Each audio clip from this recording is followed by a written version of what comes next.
guys, before we jump into the episode, I've got some exciting news to share. Our brand new website has just been launched and is live at paulbegleypodcast.com. This is now your one-stop hub for everything podcast related. So instead of scouring all over the internet looking for links to the show, you can stream every episode, watch our latest YouTube videos, check out our guest directory to see who's been on the show, and even read our brand new blog for extra content. And if you're enjoying this podcast, we encourage you to leave a review right on the site. There's no login hassle needed to do this. Everything's right there. It's easy to access, mobile friendly, and it's built for you. So while you're listening today, take a second to check it out. paulbegleypodcast.com. Now back to the show. Hey, welcome everybody again to the Paul Begley Podcast. Today we're excited because we have a truly powerful and heartfelt conversation ahead of us. We're honored to welcome Tony Garcia, who came to America in 1962 as a 12-year-old refugee fleeing communist Cuba under Operation Pedro Pan. Tony, I know you're a good friend of Pastor Paul, Pastor Melvin, Heidi, and Israel at Freedom Fellowship Church in the Villages there in Florida. It's an honor for me to finally meet you today, and I'm thrilled to learn about your story. So please, welcome to the podcast, Tony. Thank you. Thank you. I've heard so much about you from Pastor Paul, and I said, I have to put a face to the name now, and there it is. There it is. The guy behind the keyboard. Oh, yeah. Oh, yeah. That's me for most of the guests that come on here. Tony, I wanted to start out because we were having a little pre-podcast conversation beforehand, and I jumped in. Right. I was hoping you could set the stage for us and the audience and tell us a little bit about what you remember of daily life in Havana and your memories of pre-Castro Cuba. Okay. Well, thank you again for having me on this podcast. And I'll tell you, I was very happy. My dad was a professional. We were not wealthy, but we were very, very comfortable in our lives in Cuba, and I was going to private school. Everything that was happening there, even when we were under the dictatorship of Batista, everything was good. We're kids being kids. Right. We play and we don't even listen about what's happening with the country, anything like that. So right. It was we went to school, private school. We enjoyed we would go to the beach. My dad, we would go to the country clubs on Sundays, and we would go to the beach, and the kids, everybody's playing. It was good life. It was a good life. Cuba was very prosperous. And then, as it was, January 1st, 1959, we get the news that Batista had fled the country the day before, and Castro had taken over. And there was a lot of corruption in the government. And that being said, there was also a lot of oppression against people who were against the Batista government. And so when Castro came into power, we thought that everything was going to be better, things were going to be better, there'd be more freedom. As it was, it went like that for a little bit. And then all of a sudden, things began to change. The government began to nationalize American companies, all American companies and foreign companies doing business in Cuba. They had what they call agrarian reform. The companies like United Fruit were taken over by the government. They took everything from those companies and kicked them out of the country. And wow. Yeah. See, I wasn't aware of that. So, yeah, because Havana was a booming paradise almost.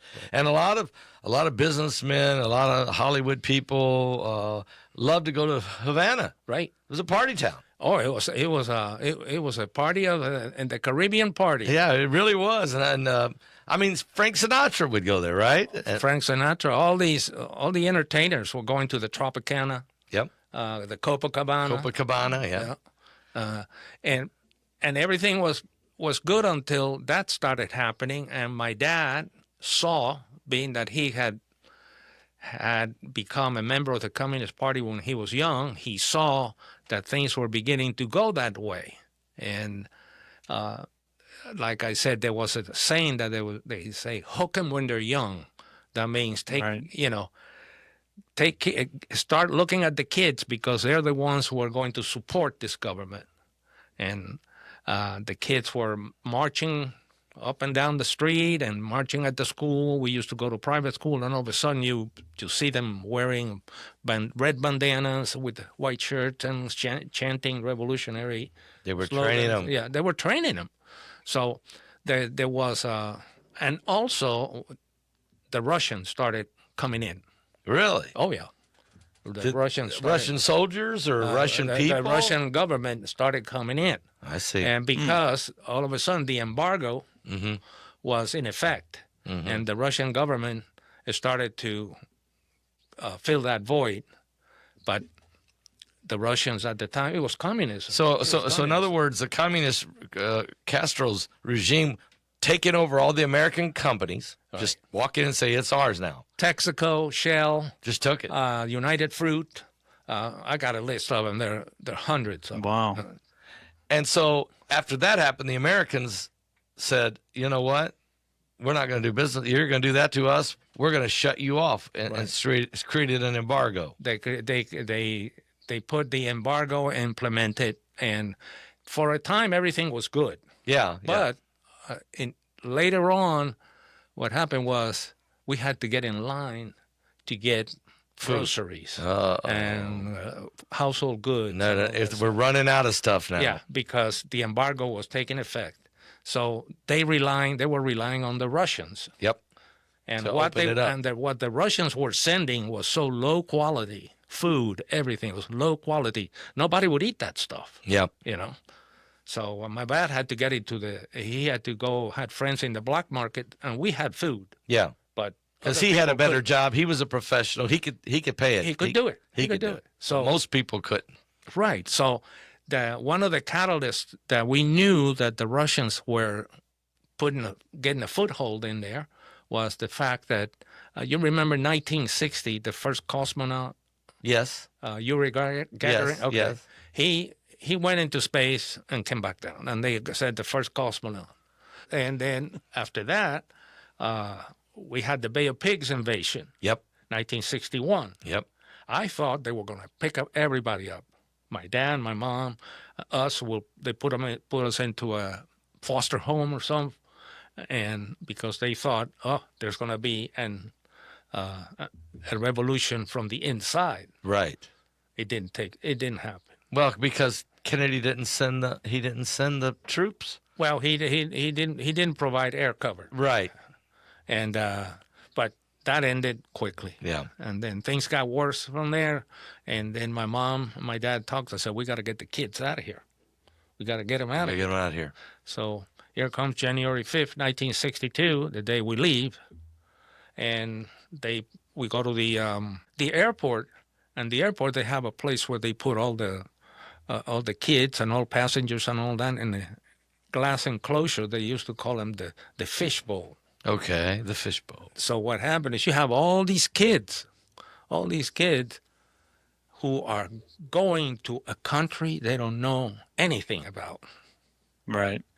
You hear America. Oh yeah, they look at the beaches. We used to watch movies. Jerry Lewis. Right. All these entertainers. We would watch movies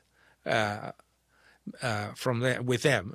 So what happened is like they put us there, and the only thing separating us from my parents was a sheet of glass. A sheet of glass. Because your parents can't go. So his parents can't go with him.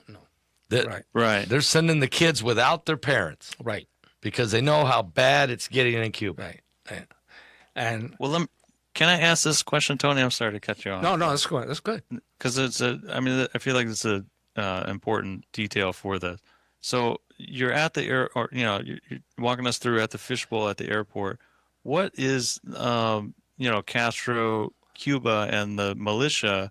What do they think about this, or is this like a covert operation that they don't really know what's going on at the airport? Well, what they did is they wanted to make it as hard as possible because they still hadn't implemented what they call a patria potestad, which would mean the government will take care of the children. They'll take them away Okay. from their parents.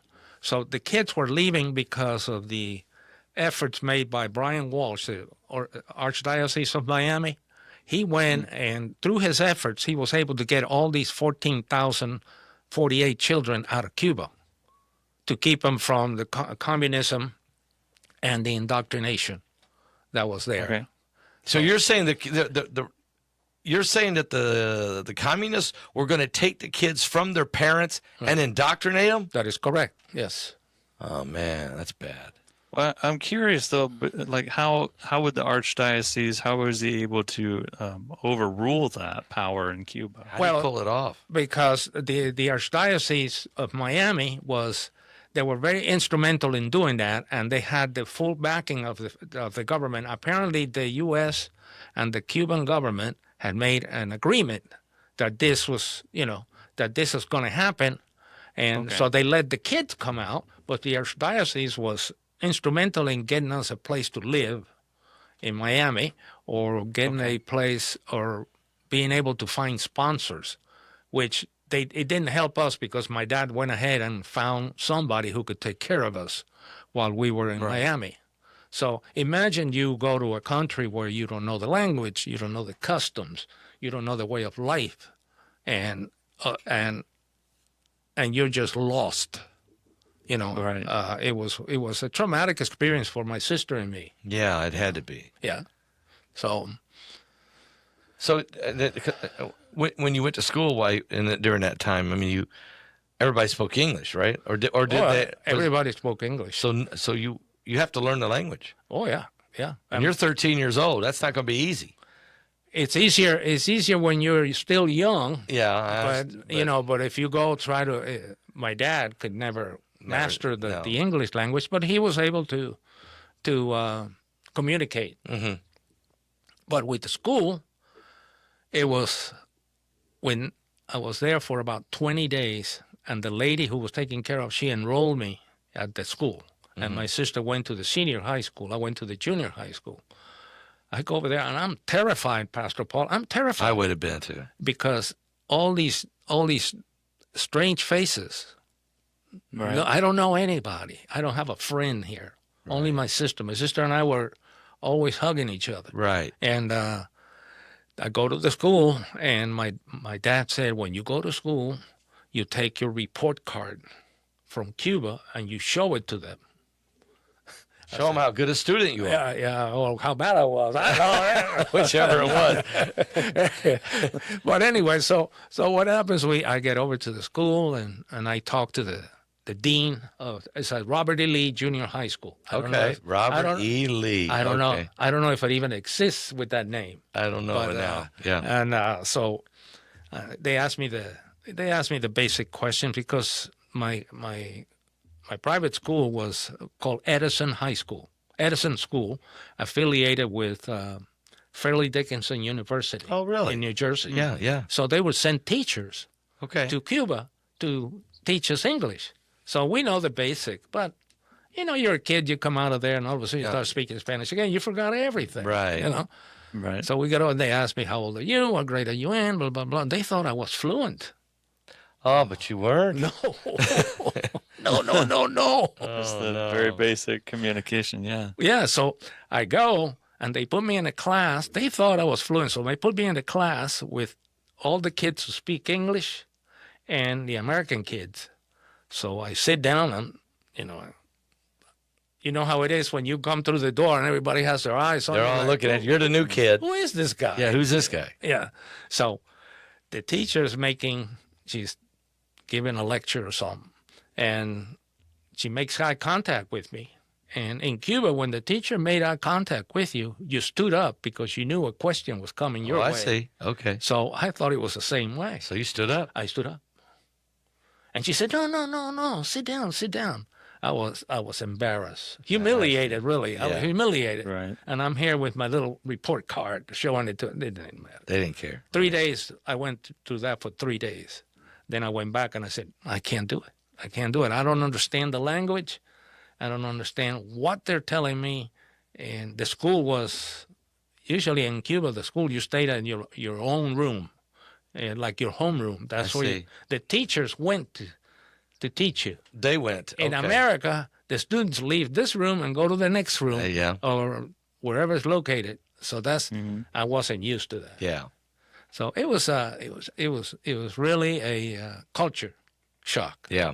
So I would also. Were you the only Cuban student in the high school or in your class at least as well? no, mostly they were the American kids, and there were some Puerto Rican kids and some Cuban kids who had been in the U.S.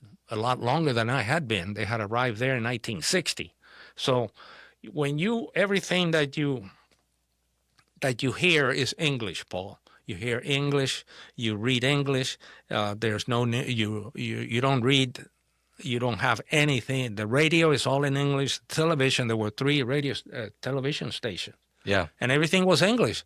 And you Right. being a young kid, it just goes in there. Yeah. And so by about 4 months of that, I was able to transfer into what I call the general population. That's cool. Yeah. Because you caught on to enough English. Yeah. Now, did you play baseball also in Cuba? It was just with the kids. I had teams. We played for the school and all that stuff. Yeah. But then I was so I was really so flabbergasted to be in a country where I didn't have my mom and dad.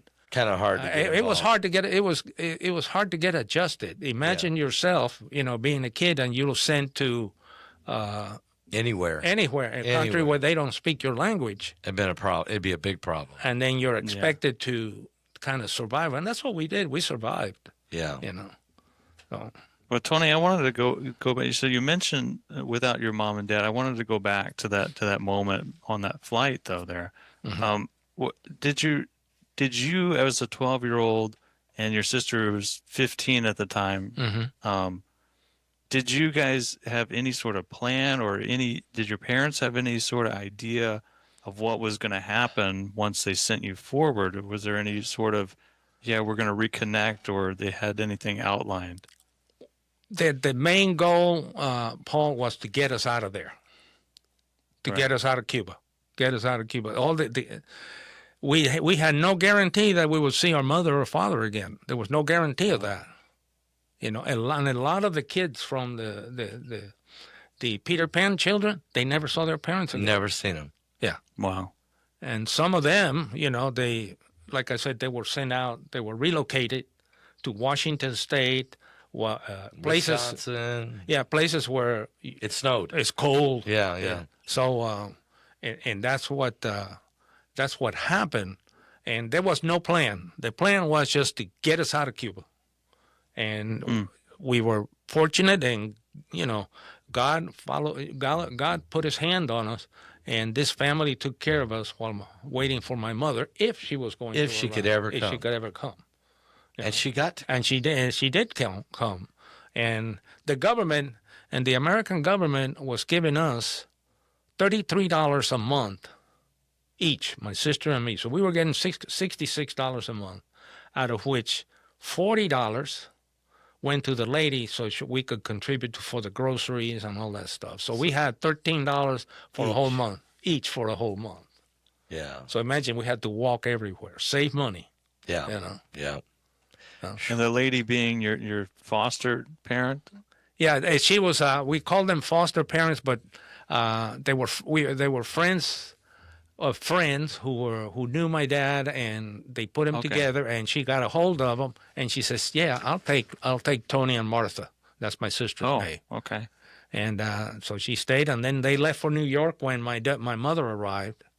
And I think that my mother arrived.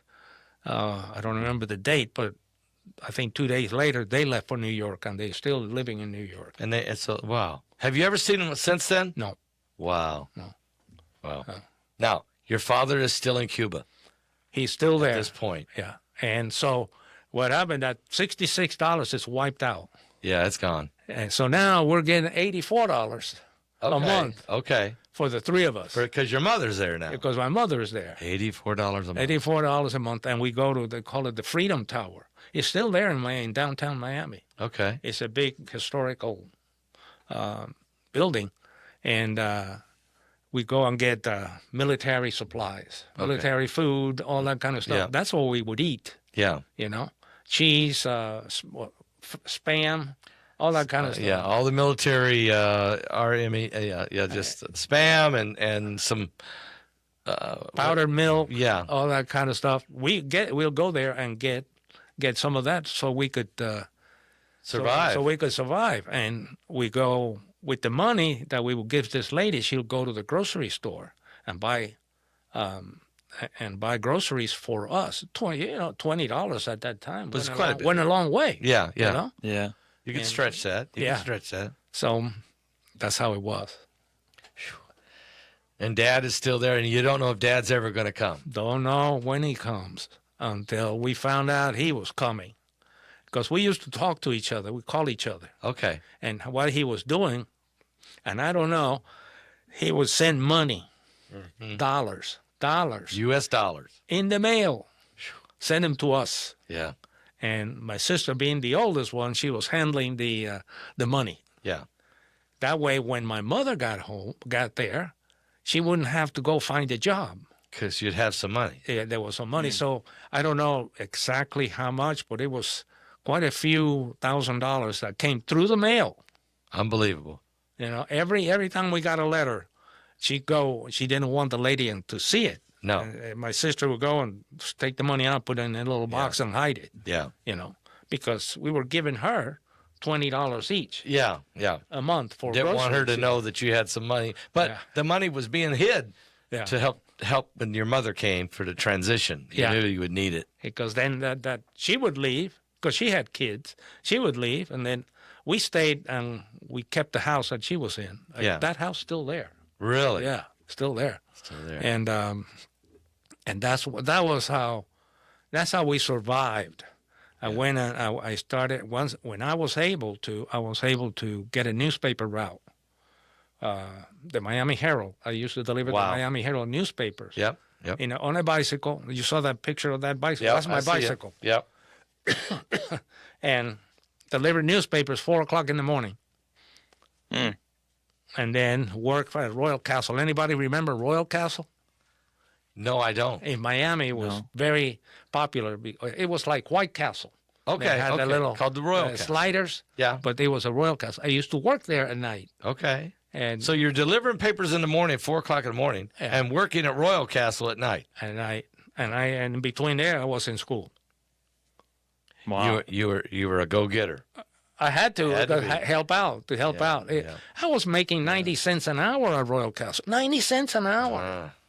Washing dishes, Tough. It was tough. Tough. All right. Yeah. Go ahead, Paul. Also, so I just want to just a little bit more, because 90 cents an hour, $84 a month for the three of you. Yeah. It's hard for people to kind of grasp, what that would actually translate into. Now you'd have to do quite a bit of math to figure that out. Yeah. But also at the same time, Tony, you were dealing with the bus strikes in Miami as well. So can you tell pretty much how that affected your life as well, getting to school, getting around? Well, we had to, Paul, we had to walk everywhere because I know there was a bus strike. And the bus was only a nickel at the time. It was a nickel to get in the bus. We couldn't afford to pay a nickel. You were walking already. We were walking already. And it was funny because the shoes that I had brought from Cuba, they all had holes in them. Yeah. Because of all this walking I was doing. Yeah. So first thing that my mom did when she arrived and, she got the money, she went and bought me a pair of shoes. Yeah. Pretty special, wasn't it? Yeah. We went to the laundry. We didn't have a laundry, a washing machine. We had to go to a laundromat, Right. 15 blocks away, and then come back. One of us will get on the bus to bring the laundry back. Yeah. And everybody else. Everybody else has to walk. Everybody else had to walk home. Yeah. So, but we learned how to survive. I think it made us very strong. And I think we passed that. We passed that. Those ideas to my son. He knows our story. He knows our story, and my sister's the same way to my nephew, her son. They know their story and how much of a struggle we had to go through. Right. And so did you go? Okay, so college. Did you go to college then? A little bit. When I graduated from Miami-Jackson High School. Okay. And then I went to I went to Miami-Dade College. They used to call it Miami-Dade Community College. And I spent 2 years there, but I wasn't really cut out for college. Yeah. I was better. I could fix cars. I could do all kinds of stuff. And then I got drafted. Oh, Vietnam? I never made it. Okay. I never made it, but I got a letter because they told me when you turn 18, Yeah. you have to sign up for the selective service. Yeah, I had to do that too. Mm-hmm. Yeah. And that's another thing. I said, what? Yeah. I didn't. So I sign up. So I go to the Miami-Dade. I get out of Miami-Dade, and right after that, Pastor Paul, I get the letter from the selective service. Because if you were still in college, you were exempt. You were exempt from the service. Yeah. But once I got out of Miami-Dade, and I didn't have the money to go to the University of Miami or anything like that. Yeah. I got the letter. Uh-oh. And it was like, the letter said, and I think my sister has all of that. And she said, greetings. I say, greetings. Yeah. So I said, you are ordered to report to this place in Coral Gables. Mm-hmm. It's a processing center, and bring a change of clothes. That told me that if I pass the physical, You're staying. I'm gone. I'm going to the service. Right. So I got over there, and man, I am scared to death. Yeah. Scared to death because I never fired a gun. I Don't want to do this. I say, what? I say, where are we going? Yeah. And I say, they said I had high blood pressure. So they would call me. They would recall me in about 6 months. Mm-hmm. To this day, I'm still waiting. I think you're going to be okay. Yeah, I think you passed it. And that's what I was saying. I said God had His hand on me. Yeah. Because I lost a lot of my friends in Vietnam. Yeah. Yeah. And some of them that survived Vietnam are still suffering from it. Yeah. But I said I could have been one of them. You could have been. Yeah. God's hand. Yeah. You could have been in the Communist Army under Castro. Yeah. You could have been in the Army during Vietnam. Yeah. But God's hand was on you. Yeah. It was on me. It was on my sister too. She was fit to be tied that she was going to lose me. Yeah. Yeah. So, okay. Paul, where do you want to take it from here? Because I know where I want to go. Oh, go ahead. Go ahead. Well, at some point, you meet Debbie. Yeah, I met her. At a dance. Okay. In Miami. Okay. And we hit it off. We've been married now 55 years. You're doing pretty good. Yeah. I think she's putting up with me. Yeah. So that's wonderful. Wonderful. We met, and then we got married in 1970. Okay. In 1972, our son Tony was born. Mm-hmm. And I used to work as a bill collector. What? I used to work. You probably called me at some point. At some point there. I used to get some of those calls. Man. Yeah. No, I worked at the First National Bank of Miami. Okay. And I was working at night, and then I left there. Then Debbie and I got married, and then I worked as a bill collector. I used to go in Miami. There were some areas that were pretty bad. Now you don't do that. Yeah. Now there are a lot of restrictions on calling for collection calls and all that stuff. But at that time, it was a wild, wild west. I mean, did you go to people's homes? Yeah. Oh, you're not on the phone. Oh, it was door to door. Door to door. Yeah. That's like that's bad. I mean, you're like that's worse. Nobody than wants being to a see repo you man. coming, man. That's bad. I would call them, and if I didn't, I would call them, or they changed their number. And all that stuff, and then you got to go to their house. Hunt them down. And you heard in Miami places called Overtown. Yes. Overtown, Pork and Beans, Liberty City. I used to go in there. Okay, you went in there. Yeah. I went in there. But I don't, that was at the time. That's a rough neighborhood. It's a rough neighborhood, but there was a little bit of respect. Okay. Because now you don't do that. No, You go there now, you're not coming back. You're not coming back. No. You're not coming back. So, and now, that's what we used to do. We spent hours calling people because the finance company was just, They owed them so much money. Yeah. So, and then I worked and I got a job at the post office. And I Better. retired from the post office. Oh, you did? Yeah, I retired from the Oh, post good. office. Yeah. Good. I worked in Hollywood. Mm-hmm. And then Debbie, 10 years later, she got in the post office. Okay. And so, because I said, no, you got to take care of Tony. You know, you got to take care of little Tony. You can't, Yeah. I don't want him going to school on his own. Right. You know, so she took care of him. And then she went to work after you at some point. yeah, I started in 1974. In 1981, she got hired, and she was a letter carrier like me. Mm-hmm. Then she went into sales, and I went into management. Mm-hmm.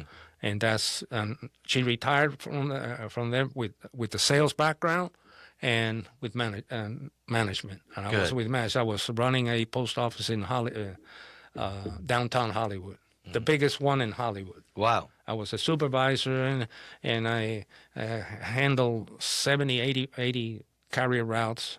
You know, real stressful job. Yeah, I couldn't wait to leave. Yeah. You know, when I got my 30 years, I was gone. Yeah. Yeah. So let's go back to Cuba for a minute, Sure, because sure, there's sure. a couple of questions here Yeah. I wanted to ask, and it's got to be shocking when a country, when an entire government change to communist, Russian soldiers Yeah. are walking around. Yeah. Companies are being overtaken. Right. Food starts getting scarce. Did people start getting really nervous? Were people being imprisoned? I've heard a lot of those kind of stories. Yes. A lot of people were put in prison because they were known as gusanos, which means worms in Spanish. Okay. Gusanos, and 20 years in jail. And wait a minute. What's their crime? Talking against the government. Oh man. It was a dictatorship. It was something like that. You know, they do that in all these countries. I know. They do that in all these countries. But we had many people that we never saw them again. Yeah, that was it. They died in jail. Never see them again. Yeah. And that was a lot of you thought that Batista was bad?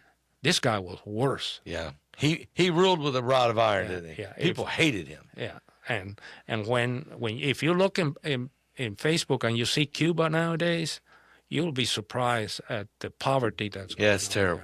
there. It's terrible. So, and you're not allowed to protest, and you're not allowed to say the government is corrupt. No, you'll go to prison. You may get shot. Yeah. Yeah. It was a lot It's still that way, right? It is still that way. It is still that way. You can see it. You can go on YouTube and you put Cuba, and you'll see all kinds of articles. People that go to Cuba, and they take videos, and you can see the buildings are crumbling. Yeah. You know, Communism don't work. no, and people in line. The routine is get up in the morning early, get over to the grocery store, and wait to see if there's something for you to get. You get in line. Get in line. Maybe they'll get something. Yeah, and then you got the lights. You know, a lot of times there's Power outages. blackouts, all that kind of stuff, and no water. My cousin Sonia, she still lives there, and I try to convince her. I say, you can get out because you have a passport from Spain. Yeah, get out of there. And she's not getting out of there because she's got a boyfriend. She's taking care of him, and he can't fend for himself, so she's staying with him. You know, that's Yeah. Well, people make choices. make choices. Yeah. It may not be good, but they make choices. Yeah. What are you going to do? Yeah. Yeah. So Wow. So Tony, I want to ask. So have you ever returned to Cuba since you left? no, not at all, because I believe that I would be aiding that government to stay afloat, because the tourism in Cuba is only for the tourists. It's not for the Right. Cuban people, you know. And I will not spend my hard-earned money going to Cuba, and then that money is not going to the Not going to the people, To is the it? people. Hotels. The Cubans are not allowed in the hotels. They're only allowed in the hotels if they work there, Right. but they're not allowed there to stay. So you got the tourists, Canada, every little country, and they're all excited because they get to drive. They get to ride in a '57 Chevrolet. Because that's the only thing they have, right? Yeah. They're still driving brand new Yeah. '57 Chevys. Yeah. That's the only car they can make. Yeah, they Wow. well, they refurbish them, and they have the facility to be able to bring it back to the old days. But right. it's only for the tourism. The Cuban people are not And all of the benefits. hotels are owned by the Cuban by the government. by Castro's government. By the government. Yeah. So now Castro's dead. I think his brother's dead now.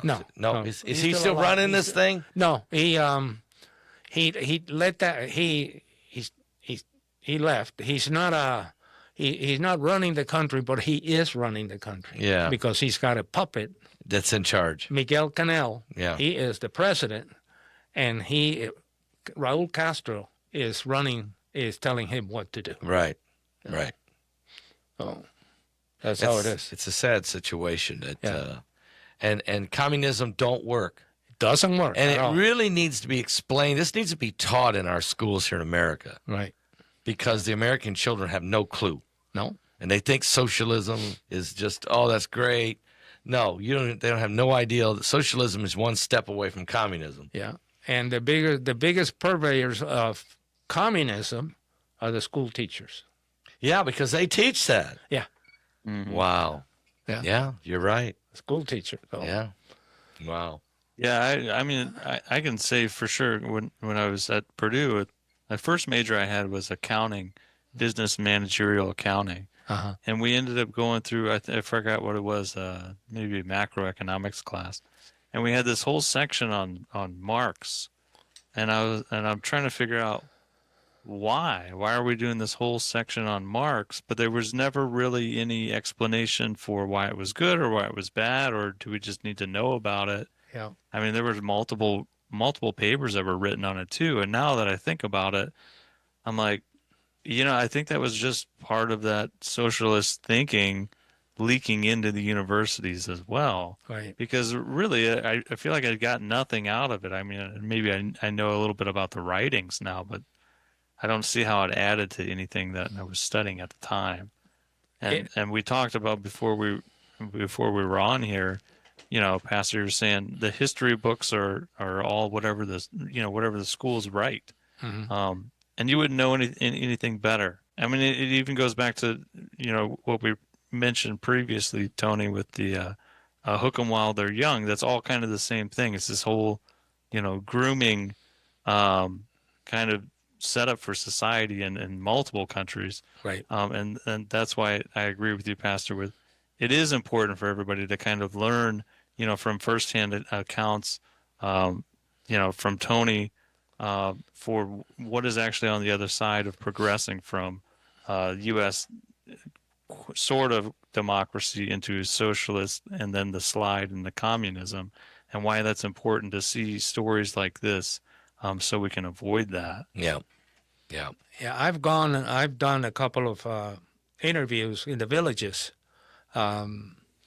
with our group. We have a faith-based group called Men Finishing Well, and it's out of the villages. Okay. And we meet on every Saturday, 8:00 in the morning. So I gave a speech to them. Okay. And then I went to another group that's Spanish class. All so right. I gave them a speech too. Yeah. So I had to give it all in Spanish, so they needed, said, you got to speak to us in Spanish so we can practice. Yeah. Yeah. So I said, okay, Yeah, we'll yeah. do it.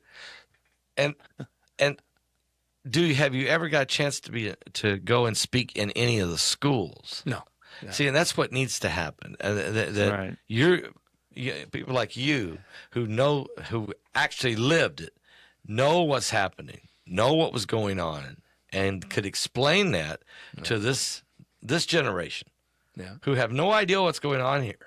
Right. They're just being indoctrinated, and they're being indoctrinated actually because there are communists in this country, in this government, that is that is really sneaking around, trying to figure out a way, and they're using the education system. There's no doubt in my mind, but they'll use any group Yeah. to slowly change the minds of the country Yeah. into believing a lie. Into believing a lie. It's a lie. It's what they call the enemy within. Yes, you're right. You're right. Yeah. So So we do have to educate. Paul, I think you said it right. We do need to educate firsthand account stories like Tony's. But Tony's is a success story as well. He escaped, really, through his parents using their influence, using every way possible to get you guys out of there. right. But it was then when you got here, it was no cakewalk. It was no easy deal. You had to work hard, Yes. and you were up against it. No. But you overcome because you were hardworking, and you found a way. Yeah. And you used your opportunity in America to make it happen. Well, when they say the land of opportunity, you better make good use of that You opportunity. better do something. Because, like I said, it made us stronger. My sister has a business in Miami. Okay. You know, I retired from the postal service, Right. and we do a lot of traveling. I know you do. Yeah. and all that stuff, and we work hard for it. I know. We work hard, and as I said, nobody gave us anything. I do, and I tell people every time, I'm not the type of guy who is going to go around waving a Cuban flag. I said, that's not my flag. No. That's not my flag. You go to my house, you're going to see a big American flag from a flagpole. Because That's mine. you're an American. That's right. exactly right. And we have friends, her cousins in Georgia, say Tony is more American than most Americans. That's the truth. Yeah, That 'cause is the I truth. love this country. Yeah. What they've done for me, what America has done for me, I could never repay. Right. I could never repay, Right. you know. So, Now, Tony and Debbie went with me to Israel 2 years ago. yeah. Yeah, they went with us to Israel, and we had a great time. Yeah, you baptized us. I know I did. Yeah, that was really good. Yeah, it was really, really good. That was a blessing, you know. Yeah. Oh, It really yeah. was. We were very fortunate. Yeah. Very fortunate. Love to go again. Yes, I'm going to take people again. You will? Yes, I am. Well, Just wait till the war ends, wait till it all ends. and then when it gets settled, then I'll say we're going. You and Debbie come. That's right. We'll be Okay. there. We'll Yeah. be the first ones to sign up. Thank you. Well, we treated you right. We treated you good, and did. And we'll do it again. But Paul, tell them a little bit about Honduras, because you and Debbie go to Honduras a lot. Yeah. And you do mission work there. You're involved with the church there. How's that work? Well, Honduras, when we first discovered Honduras, is to go diving, scuba diving, and it's an island off of the mainland called Roatan, Yeah. and we go diving there, and we had been going there for 9 years now. Okay. Then we decided we decided to go ahead, and we bought a little condominium. Okay. So we go there and we stay at the condominium. Nice. And go scuba diving And go scuba diving, and enjoy the. yeah, we have a good group of expats that live around us, I see. you know. And the church that we go to is a non-denominational church. It's called Roatan Church, Okay. and they just built a beautiful church, Praise God. you know. And everybody contributed, and I think I had sent pictures. If not, I'll send them to you. Yeah, send them to me. I'd like to see them. It's Yeah. beautiful, a beautiful church, and we got a lot of the locals go there, and we have a lot of expats, Canadians also, who lived full time in Honduras. In Honduras, in yeah. Roatan, Yeah. and we get a lot of missionaries Yeah. coming from Indiana, God bless Indiana. Indiana, California, and Canada. Wisconsin, they came. I said, "Oh, we had to get out of that cold." So, Yeah. so we volunteered to do mission work. Yes. So they come, and so there the church has gotten the funds in order to be able to build that church. I'll send you some photos. Yeah, I'd like to see it. Yeah, that's wonderful. Yeah. Yeah. So you guys go every year Yeah. to Honduras and Yeah. spend about Well, the last time it was 4 months. 3-4 months. But then after 3 months, I was ready to come home. Yeah. I said, I want to come back home. Yeah. You know. Back to Florida. Yeah, and I said, because all there is there in Honduras is diving, Yeah. fishing, Yeah. eating, Yeah. and sleeping. That's it. That's still a little piece. That's a little piece of paradise. Okay. Yeah, it's nice. But you can't do that every day for the rest of your life, right? You got that right. Yeah, You know? yeah. A lot of my friends from here, we play water volleyball. Okay. And they take cruises. Yeah. And the cruise ships stop in Roatan. Yeah. Yeah. And they send me a message, Tony, we're going to take a cruise and we're going to be in Roatan Yeah. on this On a certain this day. date, on a certain day. I said, I'll pick you up. That's nice. And then we'll Yeah. bring him over to our condo. That's nice. You know, and the condo is right on the water. Okay. So we go snorkeling and all that. Yeah. Yeah. And that's what they and they like that. Yeah. Yeah. Yeah. They get a little. They get to see you then, and And they get and then you can't come back, and they get back on the boat. I take him back to the boat, no Yeah. problem, because you have to. We bought a little pickup truck, and a friend of mine, a real good friend of mine. In fact, we called each other brothers from different mothers. Okay. Because we were born on the same day, Oh, well, what do you know? same Okay. year and everything. Wow. And he wrote me and he says, "I'll pick you up." I said, "We'll come and pick you up and we'll take you over to our place." It's a condominium place there. So, and we took him diving, and he says he was very, very happy, very Thankful. grateful that it was his wife, he and his wife, his daughter-in-law, and his son. Mm-hmm. And they came, and I said, "Well, there's no room in the cab, so jump in the everybody back. jump in the back." Jumping back. So it was. They said they took a survey after their cruise ended. They said, "Well, where?" Everybody vote. I said, "What did you like the most?" I said, "Being with Debbie and Tony." Who's Debbie and Tony? Yeah. Oh, friends in Honduras. Yeah. That's wonderful. So he and I are very close. You know, we're very close Yeah. friends. You know. And I'm so glad that here at Freedom Fellowship, you know, that's how we get to know you guys, and it's such a blessing, you know. I had to. I know I you're had wearing to, I had to advertise. I like it. I should have worn mine. I didn't. I put this one on real fast. But yeah, Freedom Fellowship. We have a great congregation of people. Yes. Yeah. And just really have a great time in the Lord. Yeah. So- I enjoy it, and I love listening to you. And Debbie says, "Oh, he jumps on that chair." I said, "He jumped on that chair." I said, "Oh, he better jump on it right." Yeah, I didn't jump on it right. It's a miracle it didn't fall over. Yeah, he did that, and I'm looking at it. Oh my God! Somebody get over there. I said, "Settle down, Pastor. Settle down. So sorry. Settle down, Pastor." So anyway, it's a great blessing. Yeah. It's been a great blessing. Yeah. So people really, and I would say is really, we really need to appreciate America. This is such a great blessing. This whole country was set up. The founders understood what freedom really means. Let people be free to own businesses, to work jobs, to own a home, you know, to not have fear of tyranny. To travel freely. Freely travel. Right. It's a great, and to go to church, worship the Lord, not be told God isn't bringing the ice cream. Yeah. You know, it's just, this is the greatest country in the world. Oh, definitely, definitely. And I've traveled to different countries all over in the world, and there's nothing even close to America. There's some other good countries. Yeah. You know, but when you get right down to it, God has really blessed this land. Oh yeah, and we got blessed ourselves for being able to escape Yeah. Oh, it's a from miracle. such a bad place and come over to America and be able to make something of ourselves. Oh, you've done wonderful. Yeah. You've done wonderful. Thank you. Praise God. Paul? Yeah, there's actually quite a few. There's a lot of successful people that came out of that operation as well, Tony. Not just yourself. Right. There's multiple U.S. ambassadors came from one of the children from there as well. But if you don't mind, in closing, Tony, I just wanted to thank you so much for sharing your story.